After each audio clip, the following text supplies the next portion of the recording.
La cigale et la fourmi. La cigale, ayant chanté tout l'été, se trouva fort dépourvue quand la bise fut venue. Pas un seul petit morceau de mouche ou de vermisseau. Elle alla crier famine chez la fourmi sa voisine, la priant de lui prêter quelques grains pour subsister jusqu'à la saison nouvelle. « Je vous paierai, » lui dit-elle, « avant loup, foi d'animal, intérêt et principal. » La fourmi n'est pas prêteuse, c'est là son moindre défaut. « Que faisiez-vous au temps chaud? » dit-elle à cette emprunteuse. « Nuit et jour, à tout venant, je chantais, ne vous déplaise. »« Vous chantiez? J'en suis fort aise. Eh bien, dansez maintenant. » Fin de La cigale et la fourmi, fable 1 du livre premier des fables de La Fontaine. C'est enregistré. Le corbeau et le renard. Maître Corbeau, sur un arbre perché, tenait en son bec un fromage. Maître Renard, par l'odeur alléchée, lui tint à peu près ce langage. « Eh bonjour, monsieur du Corbeau, que vous êtes joli, que vous me semblez beau. Sans mentir, si votre ramage se rapporte à votre plumage, vous êtes le phénix des hôtes de ces bois. » À ces mots, le corbeau ne se sent pas de joie, et pour montrer sa belle voix, il ouvre un large bec, laisse tomber sa proie. Le renard s'en saisit et dit « Mon bon monsieur, apprenez que tout flatteur vit aux dépens de celui qui l'écoute. Cette leçon vaut bien un fromage, sans doute. » Le corbeau, honteux et confus, jura, mais un peu tard, qu'on ne l'y prendrait plus. Fin de Le corbeau et le renard, fable 2e du livre 1er des fables de La Fontaine. Épître à Monseigneur le Dauphin. Monseigneur, s'il y a quelque chose d'ingénieux dans la République des lettres, on peut dire que c'est la manière dont Ésope a débité sa morale. Il serait véritablement souhaité que d'autres mains que les miennes y eussent ajouté les ornements de la poésie, puisque le plus sage des anciens a jugé qu'il n'y était pas inutile. J'ose, monseigneur, vous en présenter quelques essais. C'est un entretien convenable à vos premières années. Vous êtes en un âge où l'amusement et les jeux sont permis aux princes, mais en même temps vous devez donner quelques-unes de vos pensées à des réflexions sérieuses. Tout cela se rencontre aux fables que nous devons à Ésope. L'apparence en est puérile, je le confesse, mais ces puérilités servent d'enveloppe à des vérités importantes. Je ne doute point, monseigneur, que vous ne regardiez favorablement des inventions si utiles et tout ensemble si agréables, car que peut-on souhaiter davantage que ces 2 points? Ce sont eux qui ont introduit les sciences parmi les hommes. Ésope a trouvé un art singulier de les joindre l'un avec l'autre. La lecture de son ouvrage répand insensiblement dans une âme les semences de la vertu et lui apprend à se connaître sans qu'elle s'aperçoive de cette étude, et tandis qu'elle croit faire tout autre chose. C'est une adresse dont s'est servi très heureusement celui sur lequel Sa Majesté a jeté les yeux pour vous donner des instructions. Il fait en sorte que vous apprenez sans peine, ou, pour mieux parler, avec plaisir, tout ce qui est nécessaire qu'un prince sache. Nous espérons beaucoup de cette conduite, mais à dire la vérité, il y a des choses dont nous espérons infiniment davantage. Ce sont, monseigneur, les qualités que notre invincible monarque vous a données avec la naissance. C'est l'exemple que tous les jours il vous donne. Quand vous le voyez former de si grands desseins, quand vous le considérez et qui regarde sans s'étonner l'agitation de l'Europe et les machines qu'elle remue pour le détourner de son entreprise, quand il pénètre dès sa première démarche jusque dans le cœur d'une province où l'on trouve à chaque pas des barrières insurmontables et qu'il en subjugue une autre en 8 jours pendant la saison la plus ennemie de la guerre, lorsque le repos et les plaisirs règnent dans les cours des autres princes, quand, non content de dompter les hommes, il veut triompher aussi des éléments, et quand au retour de cette expédition, où il a vaincu comme un Alexandre, vous le voyez gouverner ces peuples comme un Auguste. Avouez le vrai, monseigneur, vous soupirez pour la gloire aussi bien que lui, malgré l'impuissance de vos aînés. Vous attendez avec impatience le temps où vous pourrez vous déclarer son rival dans l'amour de cette divine maîtresse. Vous ne l'attendez pas, monseigneur, vous le prévenez. Je n'en veux pour témoignage que ces nobles inquiétudes, cette vivacité, cette ardeur, ces marques d'esprit, de courage et de grandeur d'âme que vous faites paraître à tous les moments. Certainement, c'est une joie bien sensible à notre monarque, mais c'est un spectacle bien agréable pour l'univers que de voir ainsi croître une jeune plante qui couvrira un jour de son ombre tant de peuples et de nations. Je devrais m'étendre sur ce sujet, mais comme le dessein que j'ai de vous divertir est plus proportionné à mes forces que celui de vous louer, je me hâte de venir aux fables, et n'ajouterai aux vérités que je vous ai dites que celle-ci. C'est, monseigneur, que je suis avec un zèle respectueux. Votre très humble, très obéissant et très fidèle serviteur, de La Fontaine. À Monseigneur le Dauphin. Je chante les héros dont Ésope est le père, troupe de qui l'histoire, encore que mensongère, contient des vérités qui servent de leçon. Tout parle en mon ouvrage, et même les poissons. Ce qu'ils disent s'adresse à tous tant que nous sommes. Je me sers d'animaux pour instruire les hommes. Illustre rejeton d'un prince, aimé des cieux, sur qui le monde entier a maintenant les yeux, et qui, faisant fléchir les plus superbes têtes, comptera désormais ses jours par ses conquêtes, quelque autre te dira d'une plus forte voix les faits de tes aïeux et les vertus des rois. Je vais t'entretenir de moindres aventures, te tracer en ces vers de légères peintures.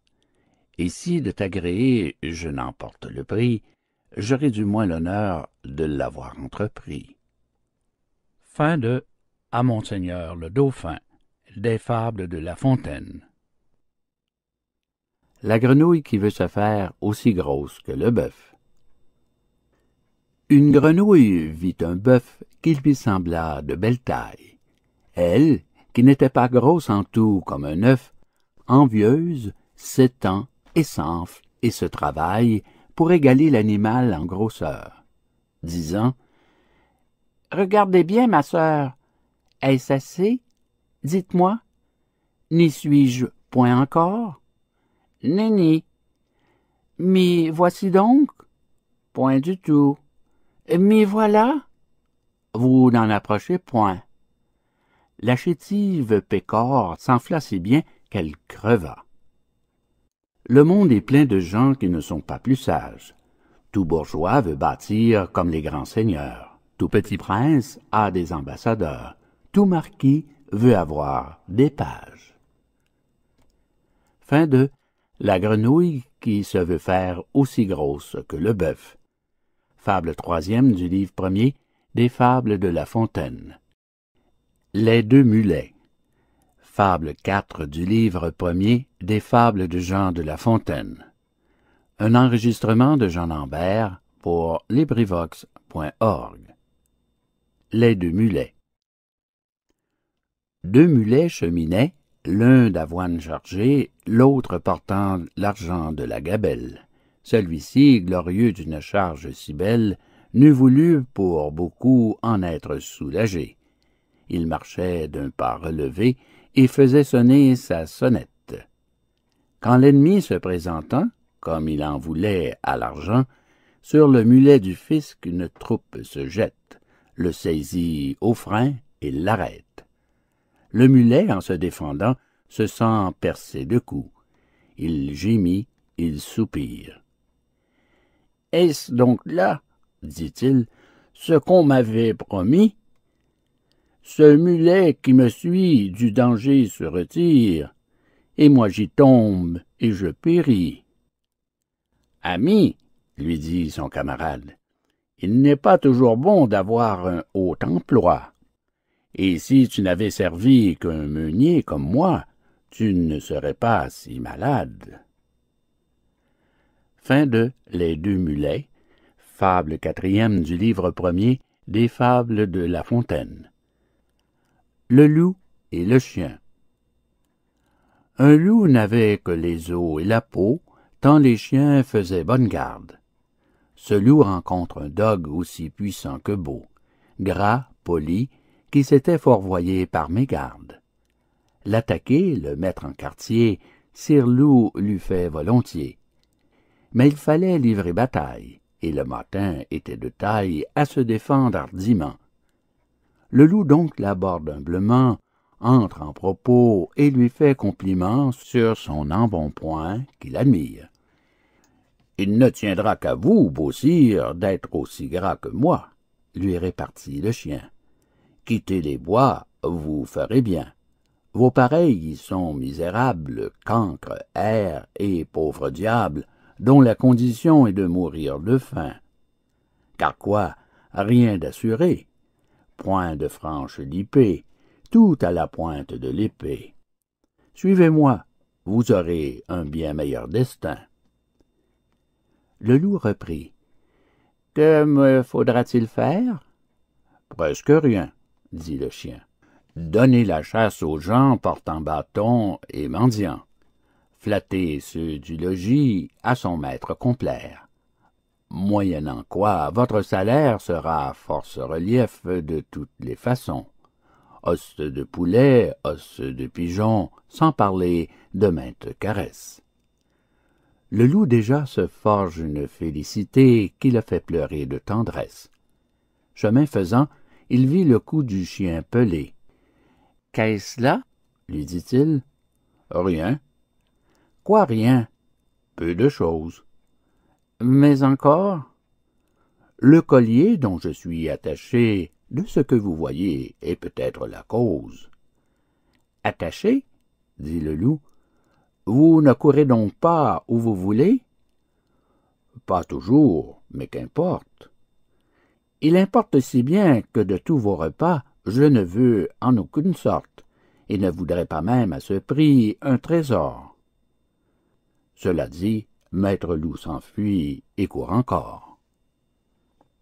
Fin de Le loup et le chien. Fable cinquième du livre premier des Fables de La Fontaine. La génisse, la chèvre et la brebis en société avec le lion.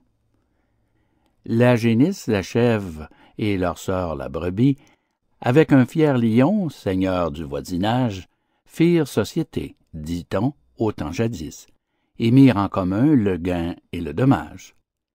Dans les lacs de la chèvre, un cerf se trouva pris. Vers ses associés aussitôt elle envoie. Eux venus, le lion par ses ongles compta et dit « Nous sommes 4 à partager la proie. » Puis en autant de parts le cerf il dépeça, prit pour lui la première en qualité de sire. « Elle doit être à moi, dit-il, et la raison c'est que je m'appelle Lion. À cela on n'a rien à dire. La seconde, par droit, me doit échoir encore. Ce droit, vous le savez, c'est le droit du plus fort. Comme le plus vaillant, je prétends la troisième. Si quelqu'une de vous touche à la quatrième, je l'étranglerai tout d'abord. » Fin de La génisse, la chèvre et la brebis en société avec le lion. Fable sixième du livre premier des Fables de La Fontaine. La besace. Jupiter dit un jour « Que tout ce qui respire s'en vienne comparaître aux pieds de ma grandeur. Si dans son composé quelqu'un trouve à redire, il peut le déclarer sans peur. Je mettrai remède à la chose. Venez, singes, parlez le premier et pour cause. Voyez ces animaux, faites comparaison de leur beauté avec les vôtres. Êtes-vous satisfait? » « Moi, dit-il, pourquoi non? N'ai-je pas 4 pieds aussi bien que les autres? Mon portrait jusqu'ici ne m'a rien reproché. Mais pour mon frère l'ours, on ne l'a qu'ébauché. Jamais, s'il me veut croire, il ne se fera peindre. L'ours venant là-dessus, on crut qu'il s'allait plaindre. Tant s'en faut. De sa forme, il se loua très fort. Glossa sur l'éléphant, dit qu'on pourrait encore ajouter à sa queue, ôter à ses oreilles, que c'était une masse informe et sans beauté. L'éléphant étant écouté, tout sage qu'il était, dit des choses pareilles. Il jugea qu'à son appétit, Dame Baleine était trop grosse. Dame Fourmi trouva le ciron trop petit, se croyant, pour elle, un colosse. Jupin les renvoya, s'étant censurés tous, du reste content d'eux. Mais parmi les plus fous, notre espèce excella, car tout ce que nous sommes, lynx envers nos pareils et taupe envers nous, nous nous pardonnons tout, et rien aux autres hommes. On se voit d'un autre œil qu'on ne voit son prochain, le fabricateur souverain. Nous créables assez tous de même manière, tant ceux du temps passé que du temps d'aujourd'hui. Il fit pour nos défauts la poche de derrière, et celle de devant pour les défauts d'autrui. Fin de La Besace. Fable 7e du livre 1er des Fables de La Fontaine. L'hirondelle et les petits oiseaux. Une hirondelle, en ses voyages, avait beaucoup appris. Quiconque a beaucoup vu peut avoir beaucoup retenu. Celle-ci prévoyait jusqu'au moindre orage, et, devant qu'ils fussent éclos, les annonçait aux matelots. Il arriva qu'au temps que la chanvre se sème, elle vit un manant en couvrir maint sillon. « Ceci ne me plaît pas, dit-elle aux oisillons. Je vous plains, car pour moi, dans ce péril extrême, je saurais m'éloigner ou vivre en quelque coin. Voyez-vous cette main qui par les airs chemine? Un jour viendra, qui n'est pas loin, que ce qu'elle répand sera votre ruine. De là naîtront engins à vous envelopper et lacets pour vous attraper, enfin, maintes et maintes machines qui causera dans la saison votre mort ou votre prison. Gare, la cage ou le chaudron. C'est pourquoi, leur dit l'hirondelle, mangez ce grain et croyez-moi. Les oiseaux se moquèrent d'elle. Ils trouvaient au champ trop de quoi.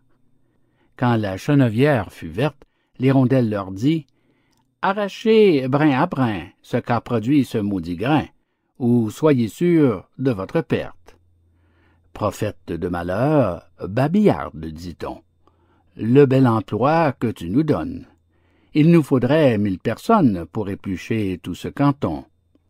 La chambre étant tout à fait crue, l'hirondelle ajouta « Ceci ne va pas bien, mauvaise graine est au venu. Mais, puisque jusqu'ici l'on ne m'a cru en rien, dès que vous verrez que la terre sera couverte et qu'à leur blé, les gens n'étant plus occupés, feront aux oisillons la guerre. Quand reginglettes et réseaux attraperont petits oiseaux, ne volez plus de place en place, demeurez au logis ou changez de climat, imitez le canard, la grue et la bécasse. Mais vous n'êtes pas en état de passer comme nous les déserts et les ondes, ni d'aller chercher d'autres mondes. C'est pourquoi vous n'avez qu'un parti qui soit sûr, c'est de vous renfermer au trou de quelque mur. » Les oisillons, las de l'entendre, se mirent à jaser aussi confusément que faisaient les Troyens quand la pauvre Cassandre ouvrait la bouche seulement. Il en prit aux uns comme aux autres. Maint oisillon se vit esclave retenu. Nous n'écoutons d'instinct que ceux qui sont les nôtres, et ne croyons le mal que quand il est venu. Fin de L'hirondelle et les petits oiseaux. Fable 8e du livre 1er des Fables de La Fontaine. Le rat de ville et le rat des champs. Autrefois, le rat de ville invita le rat des champs d'une façon fort civile à des reliefs d'ortolans. Sur un tapis de Turquie, le couvert se trouva mis. Je laisse à penser la vie que firent ces deux amis. Le régal fut fort honnête, rien ne manquait au festin. Mais quelqu'un troubla la fête pendant qu'ils étaient en train. À la porte de la salle, ils entendirent du bruit. Le rat de ville détale, son camarade le suit. Le bruit cesse, on se retire. Rat en campagne aussitôt, et le citadin de dire « Achevons tout notre rôt. »« C'est assez, » dit le rustique. « Demain vous viendrez chez moi. Ce n'est pas que je me pique de tous vos festins de roi, mais rien ne vient m'interrompre. Je mange tout à loisir. Adieu donc, fille du plaisir que la crainte peut corrompre. » Fin de Le rat de ville et le rat des champs. Fable 9e du livre 1er des Fables de La Fontaine. Le loup et l'agneau. La raison du plus fort est toujours la meilleure. Nous l'allons montrer tout à l'heure. Un agneau se désaltérait dans le courant d'une onde pure. Un loup survient à jeun qui cherchait aventure et que la faim en ces lieux attirait. « Qui te rend si hardi de troubler mon breuvage? » dit cet animal plein de rage. « Tu seras châtié de ta témérité. »« Sire, » répond l'agneau, « que votre majesté ne se mette pas en colère, mais plutôt qu'elle considère que je m'en vas désaltérant dans le courant plus de 20 pas au-dessous d'elle, et que par conséquent, en aucune façon, je ne puis troubler sa boisson. »« Tu la troubles, » reprit cette bête cruelle, « et je sais que de moi tu m'y dis l'an passé. »« Comment l'aurais-je fait, si je n'étais pas né? » reprit l'agneau. « J'étais encore ma mère. »« Si ce n'est toi, c'est donc ton frère. »« Je n'en ai point. »« C'est donc quelqu'un des tiens, car vous ne m'épargnez guère, vous, vos bergers et vos chiens. On me l'a dit, il faut que je me venge. » Là-dessus, au fond des forêts, le loup l'emporte et puis le mange, sans autre forme de procès. Fin de Le loup et l'agneau. Fable 10e du livre 1er des Fables de La Fontaine. L'homme et son image. Pour Monsieur le Duc de La Rochefoucauld. Un homme qui s'aimait sans avoir de rivaux passait dans son esprit pour le plus beau du monde. Il accusait toujours les miroirs d'être faux, vivant plus que content dans son erreur profonde. Afin de le guérir, le sort officieux présentait partout à ses yeux les conseillers muets dont se servent nos dames. Miroir dans les yeux,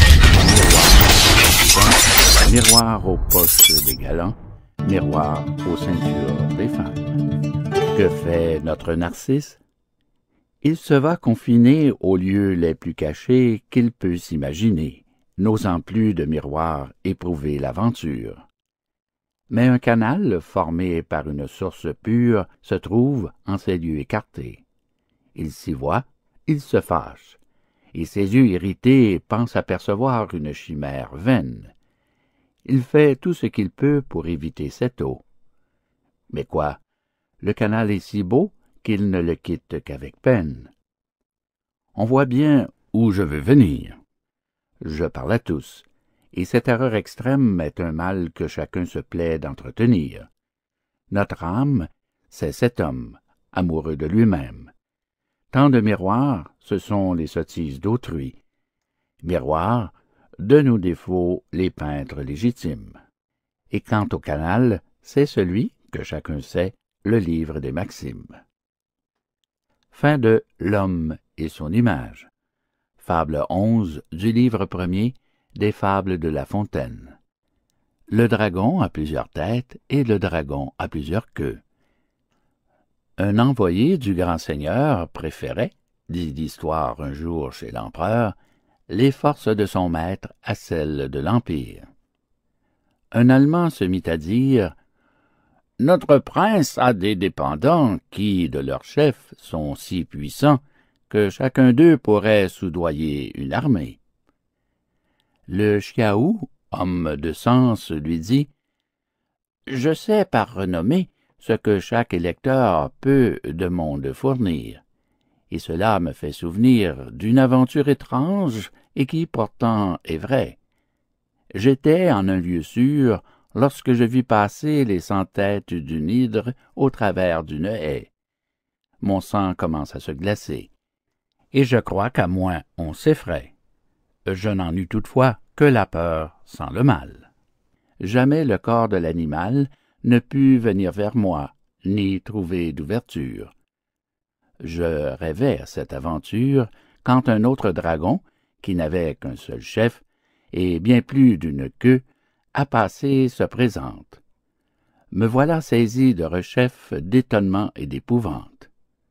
Ce chef passe, et le corps, et chaque queue aussi. Rien ne les empêcha. L'un fit chemin à l'autre.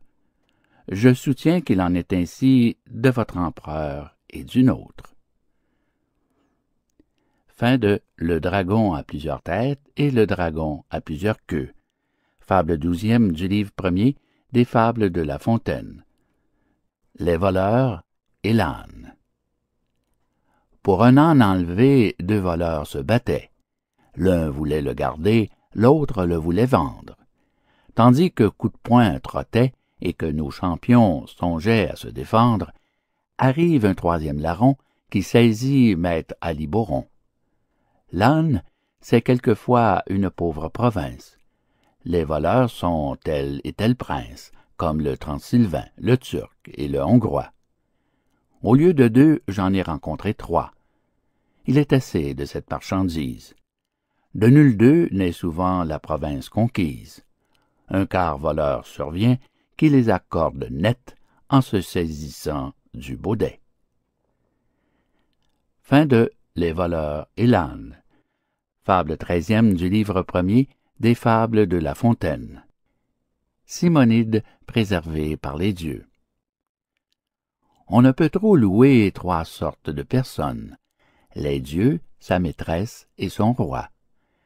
Malherbe le disait, j'y souscris quant à moi. Ce sont maximes toujours bonnes. La louange chatouille et gagne les esprits, les faveurs d'une belle en sont souvent le prix. Voyons comme les dieux l'ont quelquefois payé. Simonide avait entrepris l'éloge d'un athlète, et, la chose essayée, il trouva son sujet plein de récits, tout nu. Les parents de l'athlète étaient gens inconnus. Son père, un bon bourgeois. Lui, sans autre mérite, matière infertile et petite. Le poète d'abord parla de son héros. Après en avoir dit ce qu'il en pouvait dire, il se jette à côté, se met sur le propos de Castor et Pollux. Ne manque pas d'écrire que leur exemple était aux lutteurs glorieux. Élève leur combat, spécifiant les lieux où ses frères s'étaient signalés davantage. Enfin l'éloge de ces dieux faisait les 2/3 de l'ouvrage. L'athlète avait promis d'en payer un talent, mais, quand il le vit, le galant n'en donna que le tiers, et dit, fort franchement, que Castor et Pollux acquittassent le reste. Faites-vous contenter par ce couple céleste. Je vous veux traiter, cependant. Venez souper chez moi, nous ferons bonne vie. Les conviés sont gens choisis, mes parents, mes meilleurs amis. Soyez donc de la compagnie. Simonide promit. Peut-être qu'il eut peur de perdre, outre son dû, le gré de sa louange. Il vient, l'on festine, l'on mange. Chacun étant en belle humeur. Un domestique à court l'avertit qu'à la porte 2 hommes demandaient à le voir promptement. Il sort de table, et la cohorte n'en perd pas un coup de dent. Ces 2 hommes étaient les Gémeaux de l'éloge. Tous 2 lui rendent grâce, et pour prix de ses vers, ils l'avertissent qu'il déloge, et que cette maison va tomber à l'envers. La prédiction en fut vraie.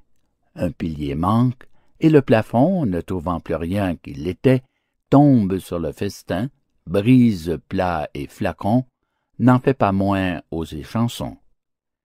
Ce ne fut pas le pis, car, pour rendre complète la vengeance due au poète, une poutre cassa les jambes à l'athlète et renvoya les conviés, pour la plupart estropiés. La renommée eut soin de publier l'affaire. Chacun cria « miracle ». On doubla le salaire que méritaient les vers d'un homme aimé des dieux. Il n'était fils de bonne mère qui, les payant, qui mieux, pour ses ancêtres n'en fit faire. Je reviens à mon texte, et dis premièrement qu'on ne saurait manquer de louer largement les dieux et leurs pareils. De plus, que Melpomène, souvent, sans déroger, trafique de sa peine. Enfin, qu'on doit tenir notre art en quelque prix. Les grands se font honneur dès lors qu'ils nous font grâce. Jadis, l'Olympe et le Parnasse étaient frères et bons amis. Fin de Simonide, préservée par les dieux. Fable 14e du livre 1er des Fables de La Fontaine. La mort et le malheureux. Un malheureux appelait tous les jours la mort à son secours. « Ô mort, lui disait-il, que tu me sembles belle, viens vite, viens finir ma fortune cruelle. » La mort crut, en venant, l'obliger en effet. Elle frappe à sa porte, elle entre, elle se montre. « Que vois-je? » cria-t-il. « Ôtez-moi cet objet, qu'il est hideux, que sa rencontre me cause d'horreur et d'effroi. N'approche pas, ô mort, retire-toi. » Mécénas fut un galant homme. Il a dit quelque part « Qu'on me rende impotent, cul-de-jatte, goûteux, manchot, pourvu qu'en somme je vive, c'est assez. Je suis plus que content. Ne viens jamais, ô mort, on t'en dit tout autant. » Fin de La mort et le malheureux, fable 15e du livre 1er des Fables de Jean de La Fontaine. La mort et le bûcheron. Un pauvre bûcheron, tout couvert de ramée, sous le fait du fagot aussi bien que des ans, gémissant et courbé, marchait à pas pesants et tâchait de gagner sa chaumine enfumée. Enfin, n'en pouvant plus d'effort et de douleur, il met bas son fagot, il songe à son malheur. Quel plaisir a-t-il eu depuis qu'il est au monde? En est-il un plus pauvre en la machine ronde? Point de pain quelquefois et jamais de repos. Sa femme, ses enfants, les soldats, les impôts, le créancier et la corvée lui font d'un malheureux la peinture achevée. Il appelle la mort. Elle vient sans tarder, lui demande ce qu'il faut faire. « C'est, dit-il, afin de m'aider à recharger ce bois. Tu ne tarderas guère. » Le trépas vient tout guérir, mais ne bougeons d'où nous sommes. Plutôt souffrir que mourir, c'est la devise des hommes. Fin de La mort et le bûcheron, fable 16 du livre 1er des Fables de La Fontaine. L'homme entre deux âges et ses deux maîtresses. Un homme de moyen âge, étirant sur le grison, jugea qu'il était saison de songer au mariage. Il avait du content, et partant, de quoi choisir. Toutes voulaient lui plaire. En quoi notre amoureux ne se pressait pas tant? Bien adressé n'est pas petite affaire. Deux veuves sur son cœur eurent le plus de part. L'une encore verte, et l'autre un peu bien mûre, mais qui réparait par son art ce qu'avait détruit la nature. Ces deux veuves, en badinant, en riant, en lui faisant fête, l'allaient quelquefois testonnant, c'est-à-dire ajustant sa tête. La vieille, à tout moment, de sa part emportait un peu du poil noir qui restait, afin que son amant en fût plus à sa guise. La jeune saccageait les poils blancs à son tour. Toutes deux firent tant que notre tête grise demeura sans cheveux et se douta du tour. « Je vous rends, leur dit-il, mille grâces, les belles, qui m'avez si bien tondu. J'ai plus gagné que perdu, car d'hymen point de nouvelles. Celle que je prendrais voudrait qu'à sa façon je vécusse, et non à la mienne. Il n'est tête chauve qui tienne. Je vous suis obligé, belle, de la leçon. Fin de L'homme entre deux âges et ses deux maîtresses, fable 17e du livre premier des fables de La Fontaine. Le renard et la cigogne. Compère le renard se mit un jour en frais et retint à dîner commère la cigogne. Le régal fut petit et sans beaucoup d'apprêt. Le galant, pour toute besogne, avait un brouet clair. Il vivait chichement. Ce brouet fut par lui servi sur une assiette. La cigogne, au long bec, n'en put attraper miette. Et le drôle eut lapé le tout en un moment. Pour se venger de cette tromperie, à quelque temps de là, la cigogne le prit. « Volontiers, lui dit-il, car avec mes amis, je ne fais point cérémonie. » Alors dite, il courut au logis de la cigogne son hôtesse. Loua très fort sa politesse, trouva le dîner cuit à point. Bon appétit surtout, renard n'en manque point. Il se réjouissait à l'odeur de la viande mise en menus morceaux et qu'il croyait friande. On servit, pour l'embarrasser, en un vase à long col et d'étroite embouchure. Le bec de la cigogne y pouvait bien passer, mais le museau du cire était d'autre mesure. Il lui fallut à jeun retourner au logis, honteux comme un renard qu'une poule aurait pris, serrant la queue et portant bas l'oreille. Trompeur, c'est pour vous que j'écris. Attendez-vous à l'appareil. Fin de Le renard et la cigogne. Fable 18e du livre premier des fables de La Fontaine. L'enfant et le maître d'école. Dans ce récit, je prétends faire voir d'un certain sot la remontrance vaine.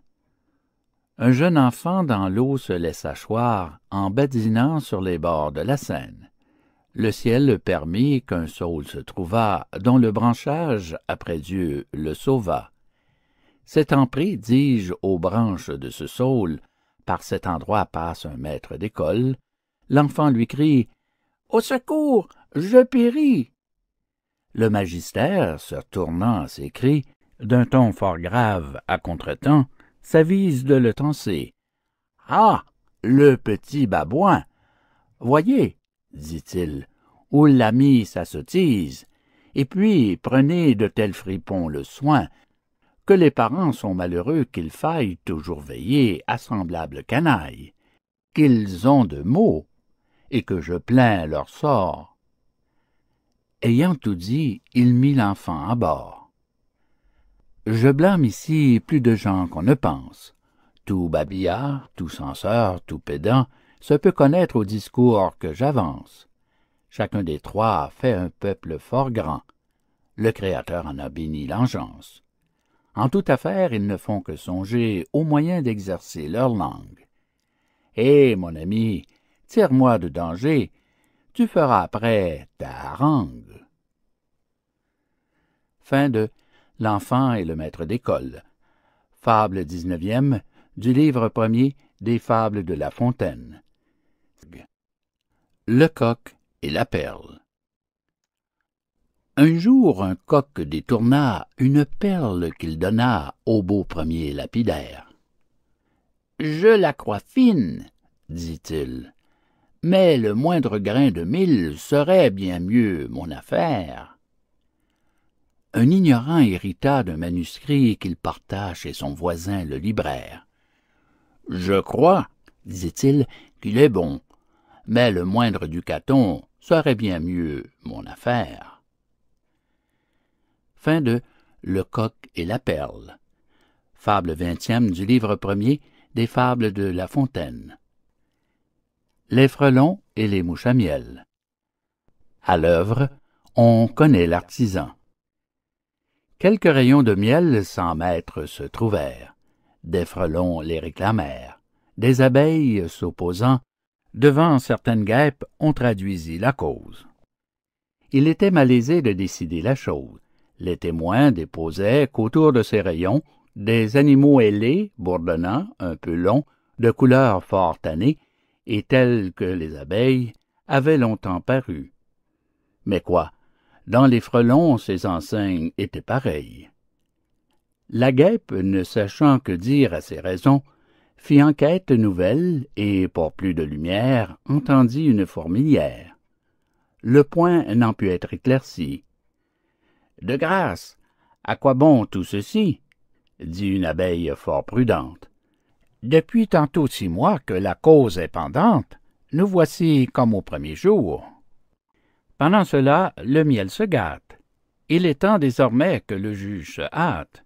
N'a-t-il point assez léché l'ours? Sans tant de contredits, d'interlocutoires, et de fatras et de grimoires, travaillons, les frelons et nous. On verra qui sait faire, avec un suc si doux, des cellules si bien bâties.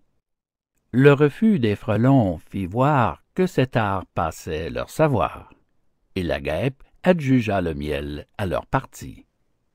Plût à Dieu qu'on réglant ici tous les procès, que des Turcs en cela l'ont suivi la méthode. Le simple sens commun nous tiendrait Dieu de code, il ne faudrait point tant de frais. Au lieu qu'on nous mange, on nous gruge, on nous mine par des longueurs.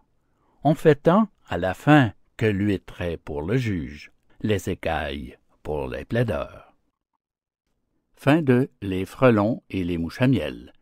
Fable 21e du livre 1er des Fables de La Fontaine. Les frelons et les mouches à miel. À l'œuvre, on connaît l'artisan. Quelques rayons de miel sans maître se trouvèrent. Des frelons les réclamèrent. Des abeilles s'opposant, devant certaines guêpes, on traduisit la cause. Il était malaisé de décider la chose. Les témoins déposaient qu'autour de ces rayons, des animaux ailés, bourdonnants, un peu longs, de couleur fort tannée, et tels que les abeilles, avaient longtemps paru. Mais quoi? Dans les frelons, ces enseignes étaient pareilles. La guêpe, ne sachant que dire à ces raisons, fit enquête nouvelle et, pour plus de lumière, entendit une fourmilière. Le point n'en put être éclairci. « De grâce, à quoi bon tout ceci? » dit une abeille fort prudente.